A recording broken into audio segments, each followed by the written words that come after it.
नमस्कार दोस्तों, स्वागत है आप सभी का एसएसटी ऑब्जेक्टिव पाठशाला में।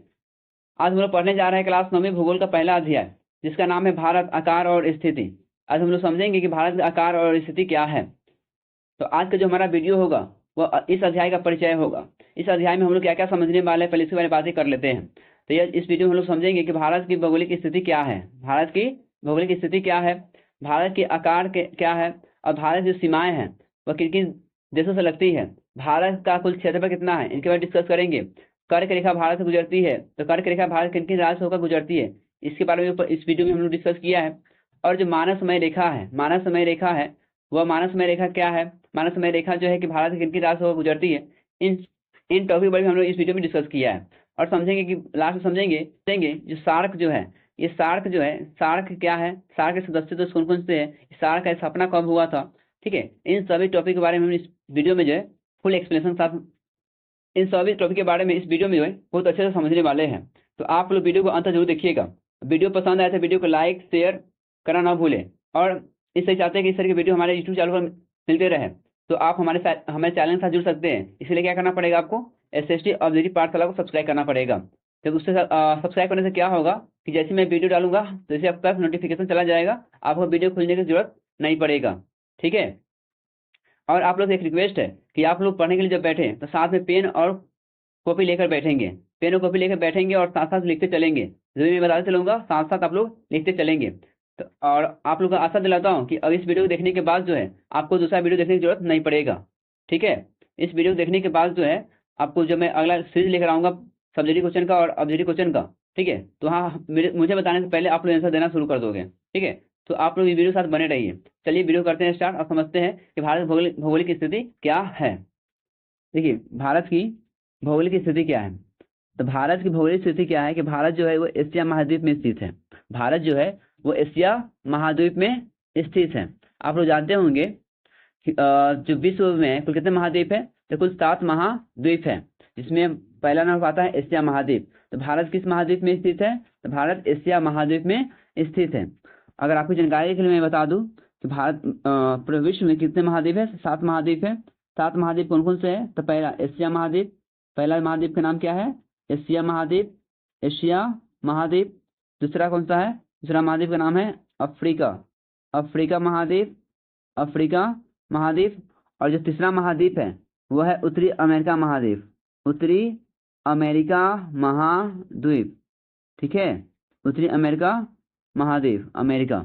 और चौथा जो है वह है दक्षिणी अमेरिका, दक्षिणी अमेरिका महाद्वीप, दक्षिणी अमेरिका महाद्वीप है चौथा महाद्वीप। और 5वां महाद्वीप है वह हमारा अंटार्कटिका, अंटार्कटिका महाद्वीप, अंटार्कटिका महाद्वीप, जिसे सफेद महाद्वीप भी कहा जाता है क्योंकि यहाँ पे कोई मानव नहीं रहता है, ठीक है। चलिए आगे बात करते हैं। छठा नंबर महाद्वीप है वह है यूरोप महाद्वीप, यूरोप महाद्वीप। और 7वां है वह है ऑस्ट्रेलिया महाद्वीप, ऑस्ट्रेलिया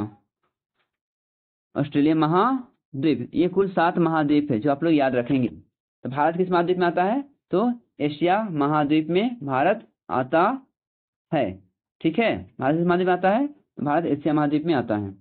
चलिए आगे बात करते हैं, समझते हैं भौगोलिक स्थिति क्या है। तो देखिए, आप समझते हैं कि भारत जो है, भारत की भौगोलिक स्थिति क्या है। तो भारत किस महाद्वीप में है, तो भारत एशिया महाद्वीप में स्थित है। भारत का अक्षांशीय विस्तार कितना है, तो भारत का अक्षांशीय विस्तार है 8 डिग्री 4 मिनट से 37 डिग्री 6 मिनट तक उत्तरी अक्षांश। और आगे बात करते हैं कि भारत का जो देशांतरी विस्तार है वो कितना है, तो भारत का देशांतरी विस्तार है 68 डिग्री 7 मिनट से 97 डिग्री 25 मिनट। क्लियर है। देखिए, और ये 68 डिग्री है ना, ये क्या है हमारा, तो 68 डिग्री पश्चिमी देशांतर है, पश्चिमी। एग्जाम में पूछा गया है कि बताइए पश्चिमी देशांतर कितना है, भारत का पश्चिमी देशांतर कितना है, तो बोलेंगे कि सर भारत का पश्चिमी देशांतर है 68 डिग्री 7 मिनट। आप पूछेगा भारत का पूर्वी देशांतर बताइए, भारत का पूर्वी देशांतर कितना है, तो बोलेंगे सर भारत का पूर्वी देशांतर है 97 डिग्री 25 मिनट। ये हमारे भारत का पूर्वी देशांतर है। और बात करते हैं भारत जो है ना, ठीक है, भारत से जो है, भारत के बीच बीच एक रेखा गुजरती है, भारत के बीचे बीच एक रेखा गुजरती है, जो रेखा है कर्क रेखा। कर्क रेखा जिसे हम लोग 23.5 डिग्री उत्तरी अक्षांश कहते हैं। 23.5 डिग्री उत्तरी अक्षांश रेखा को क्या कहते हैं? कर्क रेखा कहते हैं। भारत कर्क रेखा जो है भारत से कितने राज्यों को गुजरती है? तो आगे बात करेंगे कि भारत से कितने राज्यों को गुजरती है और कौन कौन सा राज्य है। अब देखिए एक चीज इसे समझ लेते हैं। जैसे भारत है, ठीक है, ये भारत का आकार है। और भारत का आकार जो है, भारत जो 3 तरफ से जो है किसे घिरा हुआ है? तो समुद्र से घिरा हुआ है। भारत 3 ओर जो है वह समुद्र से घिरा हुआ है। देखिएगा, तो देखिए इसको क्या बोलते हैं? पूरब बोलते हैं। इसको क्या बोलते हैं? पूरब बोलते हैं। इसे इसे पूरब बोलते हैं, इसे पश्चिम बोलते हैं और इसे दक्षिण बोलते हैं, नहीं साउथ बोलते हैं। तो भारत जो है, भारत के पश्चिम में क्या है? तो अरब सागर है। अरब सागर भारत के पश्चिम में अरब सागर, और भारत के पूर्व में क्या है? तो बंगाल की खाड़ी, बे ऑफ बंगाल। बंगाल की खाड़ी, बंगाल की खाड़ी किस तरफ है? तो भारत के पूर्व दिशा में बंगाल की खाड़ी है, ठीक है। और भारत के दक्षिण में क्या है? तो भारत के दक्षिण में हिंद महासागर स्थित है। यानी भारत जो है वो 3 ओर किससे घिरा हुआ है? जल से घिरा हुआ है, जिसके कारण भारत को कहा जाता है प्रायद्वीपीय देश। क्या कहा जाता है बताइए बच्चों? प्रायद्वीपीय देश कहा जाता है। क्यों कहा जाता है? क्योंकि भारत जो है 3 ओर समुद्र से घिरा हुआ है। या कोई भी भूभाग, बहुत बड़ा भूभाग जो है वो 3 ओर जल से घिरा रहे, उसे प्रायद्वीपीय कहते हैं। और देखिए 3 चीज आता है, प्रायद्वीपीय हो गया, एक द्वीपीय हो गया, एक महाद्वीप होता है, ठीक है। अब महाद्वीप और द्वीप किसे कहते हैं? इसको समझ लीजिए। द्वीप क्या होता है? समझ लीजिए एक छोटा सा भाग है। ये क्या है? एक छोटा सा भाग है। एक छोटा सा भाग जो है बहुत ही बड़े समुद्र भाग से घिरा हुआ है। चारों ओर समुद्र से घिरा हुआ है छोटा सा भाग, तो इसे हम लोग द्वीप कहेंगे। क्या कहेंगे? इसे द्वीप कहते हैं। अब महाद्वीप किसे कहते हैं? तो बहुत बड़ा भूभाग, बहुत बड़ा भूभाग जो चारों ओर जमीन जल से घिरा हो। बहुत बड़ा भूभाग जो चारों ओर जल से घिरा हो, उसे महाद्वीप कहते हैं। उसे महाद्वीप कहते हैं। क्लियर है? जिसमें आपको 3 चीज मैंने बताया, प्रायद्वीप के बारे में बताया, द्वीप के बारे में और महाद्वीप के बारे में मैंने आपको बताया। प्रायद्वीप में क्या होता है? वह भूभाग जो 3 ओर जल से घिरा हो, वह भूभाग जो 3 ओर जल से घिरा हो उसे प्रायद्वीप कहते हैं। क्लियर है? और वह भूभाग, वो छोटा सा भूभाग जो चारों ओर जल से घिरा हो, वह छोटा सा भूभाग मतलब जमीन चारों ओर जल से घिरा हो उसे द्वीप कहते हैं। अब बहुत बड़ा भूभाग हो और जो चारों ओर जल से घिरा हो उसे महाद्वीप कहते हैं।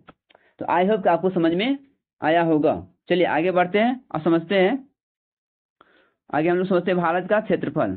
भारत का क्षेत्रफल, आइए बात करते हैं भारत के क्षेत्रफल के बारे में। देखिए भारत का जो कुल क्षेत्रफल है वह है 32,87,782 वर्ग किलोमीटर है। भारत का कुल क्षेत्रफल के बारे में बात करें तो भारत के पास जो कुल क्षेत्रफल है वह 32,87,782 वर्ग किलोमीटर है, ठीक है। फिर से मैं बोल रहा हूँ, भारत का कुल क्षेत्रफल कितना है? 32,87,782 वर्ग किलोमीटर है। अब बात करते हैं कि भारत जो है वो विश्व में क्षेत्रफल की दृष्टि से कितने नंबर पर आता है? तो भारत जो है विश्व में क्षेत्रफल की दृष्टि से ये 7वें स्थान पर आता है। और जो भारत के पास कुल क्षेत्रफल की जो भूमि है वो कितने परसेंट है? तो 2.4%। 2.4% भूमि जो है वो भारत के पास है। यानी 100% जो होता है, 100% भूमि में से भारत के पास जो है 2.4% भूमि जो है वो भारत के पास है। अब बात करें कि कितना बच रहा है, तो ये बच रहा है 97.6% भूमि जो है, ये जितने भी देश बच गए उन सभी देश के पास ही भूमि। तो ठीक है, चलिए आगे बात करते हैं। और एक चीज में याद रखिएगा कि भारत का जो देखिए कन्याकुमारी से लेकर यानी कश्मीर से लेकर कन्याकुमारी, कश्मीर से लेकर कन्याकुमारी भारत उत्तर से लेकर दक्षिण तक, उत्तर से लेकर दक्षिण तक भारत की लंबाई कितना है? तो उत्तर से दक्षिण की दिशा में कुल लंबाई है, उत्तर से दक्षिण, उत्तर से दक्षिण, उत्तर से दक्षिण तक भारत की जो लंबाई है वह 3,200 वर्ग किलोमीटर। ये भारत का उत्तर से दक्षिण की लंबाई है। उत्तर में क्या हो गया कश्मीर, दक्षिण में क्या हो गया कन्याकुमारी। यानी कश्मीर से कन्याकुमारी तक भारत की जो लंबाई है वो है 3214 वर्ग किलोमीटर।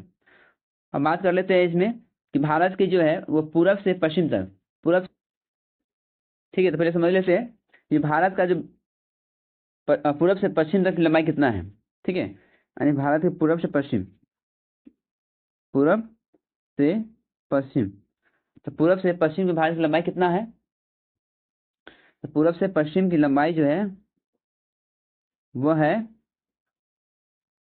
2933 वर्ग किलोमीटर। 2933 वर्ग किलोमीटर में फैला हुआ है। किधर, पूरब से पश्चिम।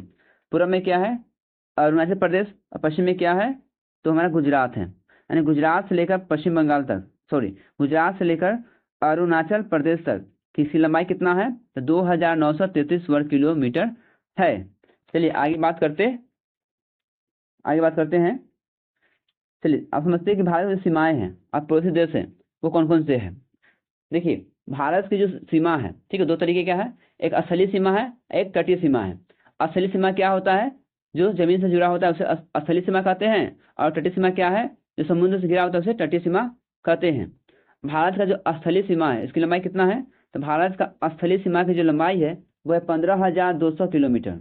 15,200 किलोमीटर जो है वो भारत का स्थलीय सीमा की लंबाई हो गया। और तटीय सीमा की लंबाई कितना है तो वह है 7,516.6 किलोमीटर है हमारा तटीय सीमा रेखा की लंबाई। देखिए क्वेश्चन यहाँ से यह बनता है, यह बताइए कि स्थलीय सीमा तटीय सीमा रेखा से कितना गुना बड़ा है, तो ये दुगुना है, ठीक है, दुगुना बड़ा है। देखिए ना यहाँ पर कितना है 7.5 है, 75 है, 75 को 200 गुना करेंगे तो 15 हो जाता है, ठीक है। तो कितना हो गया हमारा दुगुना है। आइए बात करते हैं भारत के पड़ोसी देश के बारे में। देखिए भारत के कुल कितने पड़ोसी देश हैं, तो भारत के कुल 8 पड़ोसी देश हैं। भारत के कुल कितने पड़ोसी देश हैं, 8 पड़ोसी देश हैं, जिसमें से 2 जो है वह तटीय और 6 जो है वह स्थलीय हैं। अब स्थलीय में कौन कौन सा है, तो उत्तर में बात करते हैं। उत्तर में है चीन, नेपाल और भूटान। पूर्व में म्यांमार और बांग्लादेश। पश्चिम में पाकिस्तान और दक्षिण में वो है श्रीलंका। भारत के कितने सीमा रेखा कितने देश सीमा लगता है, कितने पड़ोसी देश है, तो टोटल है 9 में से जो है 2 है जो वो क्या है, तो 2 हमारे पास जो है वो तटीय है और 7 जो है स्थलीय है, ठीक है। लेकिन बात करें अफगानिस्तान के बारे में बात करते हैं, तो अफगानिस्तान जो है ना वो भारत का जो कश्मीर जो है पीओके जो भाग है, तो पीओके के ऊपर कब्जा किसका है, पाकिस्तान का कब्जा है, पाकिस्तान का कब्जा है, पाकिस्तान में कब्जा है। जिसके कारण क्या है कि पीओके जो है पाकिस्तान के भी कब्जे में है, ठीक है। तो भारत सीमा जो है वो नहीं बोल सकते कि अफगानिस्तान से लगता है। अगर बात करें अगर लगता भी है तो कितना किलोमीटर लगता है, तो 106 किलोमीटर, 106 किलोमीटर सीमा इसका रेखा लगता है अफगानिस्तान से। और मालदीव जो है वो भारत का ये हमारा तटीय सीमा रेखा लगता है, यानी समुद्र में स्थित है। क्लियर है। अगर बात करें ये किस दिशा में है, तो ये भी हमारा दक्षिण दिशा में है। श्रीलंका और मालदीव जो है वो दक्षिण दिशा में स्थित है, ठीक है। तो आई होप कि आपको समझ में आया होगा भारत की सीमाएं के बारे में और उनके पड़ोसी देश के बारे में। क्लियर है। चलिए आगे बढ़ते हैं और समझते हैं। आइए बात करते हैं विश्व के 7 बड़े देश कौन कौन से हैं। इसमें पहला देश है वह है हमारा रूस, दूसरा कनाडा, तीसरा संयुक्त राज्य अमेरिका, चौथा चीन, पांचवा ब्राजील और छठा ऑस्ट्रेलिया, और 7वां है वह भारत। यूनाइटेड, आप जानते हैं कि भारत जो है कितने नंबर आता है, तो 7वें स्थान पे आती है, या आता है। आइए आप बात करते हैं जो रूस है, तो रूस के पास कुल कितने क्षेत्रफल है, रूस के पास कुल कितने क्षेत्रफल है, तो रूस के पास जो कुल क्षेत्रफल है वह 1,70,75,400 वर्ग किलोमीटर। रूस के पास जो कुल क्षेत्रफल है वो कितना है, 1,70,75,400 वर्ग किलोमीटर है। उसके बाद दूसरा नंबर देश है वह है कनाडा। कनाडा के पास कुल कितने क्षेत्रफल है, तो कनाडा के पास जो कुल क्षेत्रफल है वह 99,84,670 वर्ग किलोमीटर। तीसरा नंबर जो देश आता है क्षेत्रफल दृष्टि से वह है संयुक्त राज्य America, USA, United state America. इसके पास कुल कितने क्षेत्रफल है, तो इसके पास कुल क्षेत्रफल है वह है 98,33,520 वर्ग किलोमीटर तक फैला हुआ है कौन? संयुक्त राष्ट्र अमेरिका। उसके बाद चौथा नंबर बात करते हैं, चौथे नंबर पर आता है क्षेत्रफल दृष्टि से, वह है चीन। चीन के पास कुल कितने क्षेत्रफल हो गया? तो 95,96,961 वर्ग किलोमीटर। चीन के पास कुल कितने क्षेत्रफल हो गया? तो 95,96,961 वर्ग किलोमीटर तक फैला हुआ है चीन का क्षेत्रफल। आइए बात करते हैं पांचवें नंबर। क्षेत्रफल दृष्टि से विश्व का पांचवा सबसे बड़ा देश है ब्राजील। अब ब्राजील के पास कुल कितने क्षेत्रफल है? तो इसके पास कुल क्षेत्रफल है 85,51,767 वर्ग किलोमीटर तक फैला हुआ है ब्राजील का कुल क्षेत्रफल। और उसके बाद है छठे नंबर पर ऑस्ट्रेलिया। ऑस्ट्रेलिया के पास कुल कितने क्षेत्रफल है? तो ऑस्ट्रेलिया के पास जो कुल क्षेत्रफल है वह 76,88,287 वर्ग किलोमीटर। ऑस्ट्रेलिया के पास कुल क्षेत्रफल कितने हो गए बच्चों? तो 76,88,287 वर्ग किलोमीटर है। और जो सातवां हमारा देश है, सातवां देश हमारा भारत है। भारत है, अब भारत के पास जो कुल क्षेत्रफल है वो कितना है? तो वह 32,87,282 वर्ग किलोमीटर है। भारत के पास जो कुल क्षेत्रफल हो गया वो हो गया 32,87,282 वर्ग किलोमीटर है। क्लियर है? आई होप कि आप लोगों को समझ में आ रहा होगा। ठीक है, और साथ में आप लोग भी लिखते चल रहे होंगे। ठीक है, तो चलिए आगे बात करते हैं और समझते हैं कि भारत का मानक मध्याह्न रेखा क्या है। भारत का मानक मध्याह्न रेखा क्या है? देखिए, इसी रेखा से हम लोग टाइम जोन डिसाइड करते हैं। तो भारत का जो मानक मध्याह्न रेखा कितना है? तो ये जो हमारा है वो साढ़े 82 डिग्री पूर्वी देशांतर। अगर मैं कुछ थोड़ा सा मैं जानकारी दे दूं, देखिए आप नाम सुने होंगे अक्षांश के बारे में और देशांतर का नाम सुन रहे हैं। ठीक है, ध्यान में आया तो मैं सोचा एक बार बता ही दूं आपको। तो जो इस तरीके की जो रेखा होती है, जैसे मान लिए कि हमारा एक गोलार्ध है। ठीक है, पृथ्वी की मान से पृथ्वी है, गोलार्ध की पृथ्वी है। अब क्या है कि इससे आप जानते हैं कि बीचे बीच कौन सा रेखा गुजरती है? विषुवत रेखा। इसके ऊपर से कौन सा रेखा गुजरती है? कर्क रेखा। इसके नीचे से कौन सी रेखा गुजरती है? ये गुजरती है हमारा मकर रेखा। ठीक है, आर्कटिक रेखा और अटलांटिक रेखा। तो इससे जो लेटा हुआ लाइन है, जो इस तरीके का जो लेटा हुआ लाइन है, इसे हम लोग बोलते हैं अक्षांश। क्या बोलते हैं? इस तरीके रेखा को बोलते हैं अक्षांश कहा जाता है। और जो खड़ा लाइन होता है, ठीक है, इस तरीके जो लाइन खड़ा होता है, इस तरीके लाइन को हम लोग बोलते हैं देशांतर रेखा। अब देशांतर रेखा और अक्षांश रेखा का काम क्या है? तो देखिए, मौसम संबंधित जितनी भी घटनाएं घटती है, मौसम संबंधित जितने भी घटनाएं घटती है वो किससे कारण होती है? तो ये अक्षांश से कारण होती है। सुनते होंगे कि सर कभी बरसात होती है तो कभी गर्मी होती है, तो कभी क्या होती है? सर्दी रहती है। ये किसके कारण होता है? तो अक्षांश के कारण होता है। ठीक है, अब बात करते हैं देशांतर के बारे में। तो देशांतर रेखा क्या है? तो देशांतर क्या है? तो ये हमें टाइम जोन, टाइम डिसाइड करता है। टाइम बताने वाला रेखा का नाम क्या बोलते हैं? तो देशांतर बोलते हैं। देशांतर का काम क्या है? तो ये टाइम को निर्धारित करना, समय को निर्धारित करने का काम कौन करता है? तो ये देशांतर रेखा काम करता है। अब देखिए कि यहाँ पे याद रखेंगे, जो भारत का मानक मध्याह्न रेखा जो है वो बीच है, ग्रीन बीच। टाइम जोन जो है वो कहाँ से स्टार्ट होता है? ग्रीन बीच से होता है, ग्रीन बीच से। अब ग्रीन बीच से जो टाइम जोन स्टार्ट होता है, तो ग्रीन बीच से भारत का समय कितना आगे है? तो ग्रीन बीच से भारत का जो समय है वो 5.5 घंटा आगे है।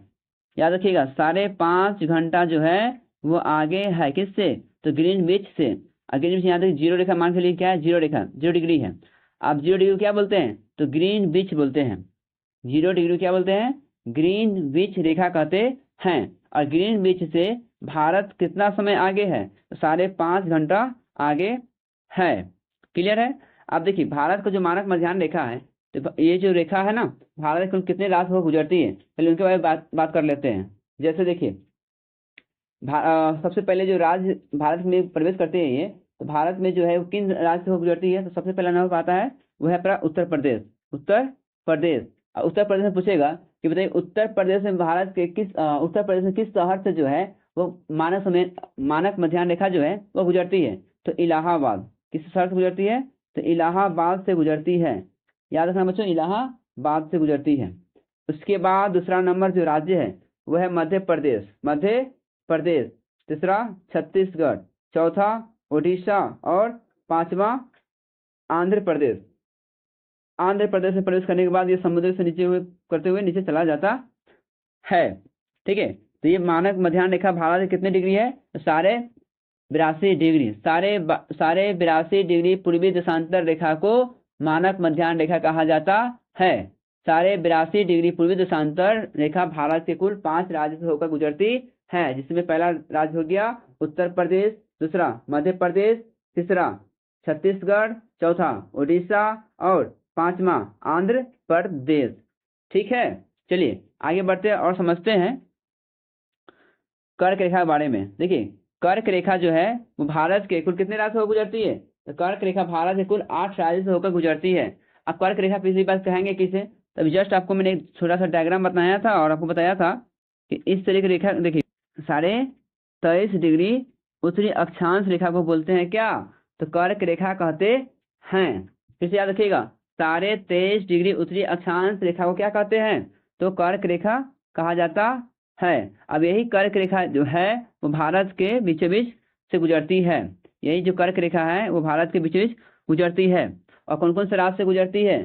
तो ये है आपका पहला राज्य है, यहाँ प्रवेश किया। ठीक है, तो पहला राज्य गुजरात, उसके बाद है राजस्थान, तीसरा नंबर पे मध्य प्रदेश, चौथा नंबर पर छत्तीसगढ़, पांचवा नंबर पे झारखंड, छठा नंबर पश्चिम बंगाल, सातवां नंबर पे त्रिपुरा और आठवें नंबर पे मिजोरम। ये कर्क रेखा भारत के कुल 8 राज्य से होकर गुजरती है। अब बात करें कि गुजरात की राजधानी बताइए। तो गुजरात की राजधानी कहाँ है? तो गांधीनगर। राजस्थान की राजधानी जयपुर, मध्य प्रदेश की राजधानी भोपाल, छत्तीसगढ़ की राजधानी रायपुर, झारखंड की राजधानी रांची, पश्चिम बंगाल की राजधानी कोलकाता, त्रिपुरा की राजधानी अगरतला और मिजोरम की राजधानी आइजोल। ठीक है बच्चों, आई होप कि आप लोगों को समझ में आ रहा होगा। चलिए आगे बढ़ते हैं और समझते हैं अब सार्क के बारे में। लास्ट टॉपिक हमारा क्या था? सार्क। सार्क के बारे में समझते हैं और उसके बाद हमारा ये आज का चैप्टर हो जाएगा कंप्लीट। ठीक है, आशा करते हैं कि आप इस वीडियो देखने के बाद जो है आपको दूसरा वीडियो देखने की जरूरत नहीं पड़ेगा। जब मैं आपको ऑब्जेक्टिव टाइप क्वेश्चन लेकर आऊँगा, आप सब्जेक्टिव क्वेश्चन कराएंगे ना, तो बहुत अच्छे से समझ में आपको आएगा। ठीक है, तब कहिएगा वाह सर क्या बात है, जो मैंने पीछे वाला वीडियो देखा और आज वीडियो में देख रहा हूँ, आपको आंसर बताने से पहले जो है मैं आंसर बता रही हूँ या मैं आंसर बता रहा हूँ। ठीक है, चलिए आगे बात करते हैं सार्क के बारे में। तो आइए समझते हैं सार्क के बारे में। देखिए, एक्चुअली सार्क क्या है? सार्क एक संगठन बनाया गया है। ठीक है, अब जो सार्क है, इस सार्क का पहली बात समझते हैं कि सार्क का जो पूरा नाम क्या है, full form. What is the full form of SAARC? तो एस से याद रखिएगा साउथ, एस से साउथ, ए से एशियन, ए से एसोसिएशन, फोर आर से रीजनल, सी से कॉरपोरेशन, यानी South Asian Association for Regional Corporation. ये हुआ हमारा सार्क का फुल फॉर्म। अब इसे हिंदी में क्या बोलते हैं? इसे हिंदी बोलते हैं दक्षिण एशियाई। हिंदी में क्या बोलते हैं बच्चों? हिंदी में बोलते हैं दक्षिण एशियाई क्षेत्रीय सहयोग संगठन। याद रखिएगा, सार्क का फुल फॉर्म क्या हो गया? South Asian Association for regional corporation, Hindi बोलते हैं दक्षिण एशियाई क्षेत्रीय सहयोग संगठन। ठीक है, अब बात करते, देखिए अब इसमें कुल सदस्य देश की बात करते हैं कि सार्क में कुल कितने सदस्य देश हैं। तो सार्क में जो है कुल वह है, सार्क में कुल 8 सदस्य देश हैं, जिसमें पहला है अफगानिस्तान, दूसरा नंबर पे बांग्लादेश, तीसरा नंबर पे भूटान, चौथा नंबर पे भारत, पांचवा नंबर पे मालदीव, छठा नंबर पे नेपाल, सातवां नंबर पे पाकिस्तान और आठवें नंबर पर श्रीलंका। आइए अब बात करते हैं जो सार्क है, इस सार्क का हेड क्वार्टर कहाँ है, सार्क का मुख्यालय कहाँ है। तो सार्क का जो मुख्यालय है वह काठमांडू में। और काठमांडू कहाँ है? तो काठमांडू नेपाल में है। और नेपाल की राजधानी कहाँ है? तो काठमांडू। और काठमांडू में क्या है, किसका मुख्यालय है? तो सार्क का मुख्यालय है। सार्क का मुख्यालय कहाँ है? काठमांडू में है। काठमांडू किसकी राजधानी है? नेपाल की राजधानी है। ठीक है, चलिए और बात करते हैं कि जो सार्क है, ठीक है, सार्क का जो स्थापना हुआ था, सार्क का जो स्थापना हुआ था ये कब हुआ था? सार्क का स्थापना हुआ था, ये हुआ था आपका 8 दिसंबर 1985 में। 8 दिसंबर 1985 में सार्क का स्थापना हुआ था। तो ये रहा हमारा आज का टॉपिक। तो बच्चों आज का हमारा वीडियो होता है कंप्लीट। और समझ लेते हैं कि आज के हम इस वीडियो में क्या क्या कवर किए हैं। ठीक है, तो चलिए पहले समझते हैं कि आज के हम इस वीडियो में तो क्या क्या सीखे हैं। देखिए, आज के वीडियो में हम लोगों ने सीखा है कि भारत की भौगोलिक स्थिति क्या है। भारत की भौगोलिक स्थिति क्या है, जिसमें हमने डिस्कस किया कि भारत जो है, भारत का अक्षांशीय विस्तार कितना है, भारत का देशांतरीय विस्तार कितना है, भारत से कौन सा रेखा गुजरती है। ठीक है, इन सभी के बारे में हमने इस वीडियो में डिस्कस किया। एंड हमने समझा कि भारत का आकार जो है वो कैसा है। तो भारत का आकार जो है वो त्रिभुजाकार है। आई थिंक मैंने बताना उसमें भूल गया था, लिख लेना कि भारत का जो आकार है वो कैसा है, वो त्रिभुजाकार है। भारत की जो सीमाएं हैं वो किन किन राज्य से, किन किन देशों से मिलती है। भारत का सीमा स्थलीय सीमा और तटीय सीमा, इनके बारे में हमने डिस्कस किया। फिर हमने समझा कि क्षेत्रफल क्या है, भारत का क्षेत्रफल क्या है। उसके हमने समझा कि जो कर्क रेखा है, कर्क रेखा भारत के किन किन राज्य से होकर गुजरती है। फिर हमने समझा कि जो मानव समय रेखा है, मानव समय रेखा फिर भारत के कितने राज्य से होकर गुजरती है। मानव समय रेखा ग्रीनविच रेखा से कितना घंटा आगे है, तो 5.5 घंटा आगे है। फिर हमने समझा सार्क के बारे में कि सार्क संगठन क्या है, सार्क के सदस्य देश कौन कौन से हैं, सार्क का स्थापना कब हुआ था, सार्क का फुल फॉर्म क्या है, सार्क का हिंदी में पूरा नाम क्या है। इन सभी के बारे में हमने इस वीडियो में चर्चा किया। उम्मीद करता हूँ दोस्तों ये जो वीडियो है आपको बहुत ही अच्छा लगा होगा। वीडियो अच्छा लगा हो तो वीडियो को लाइक और शेयर करना ना भूलें। और आप चाहते हैं कि इस तरीके का वीडियो आपको इस चैनल पर मिलता रहे तो आप एसएसटी ऑब्जेक्टिव पाठशाला को सब्सक्राइब जरूर करें। इससे क्या होगा कि जब भी मैं वीडियो अपलोड करूंगा तो आपको सबसे पहले नोटिफिकेशन मिलेगा, जिससे आपको वीडियो खोजने की जरूरत नहीं पड़ेगा। ठीक है, तो अब तो मिलते हैं फिर से नेक्स्ट वीडियो में। तब तक आप पढ़ते रहिए, सीखते रहिए। जय हिंद।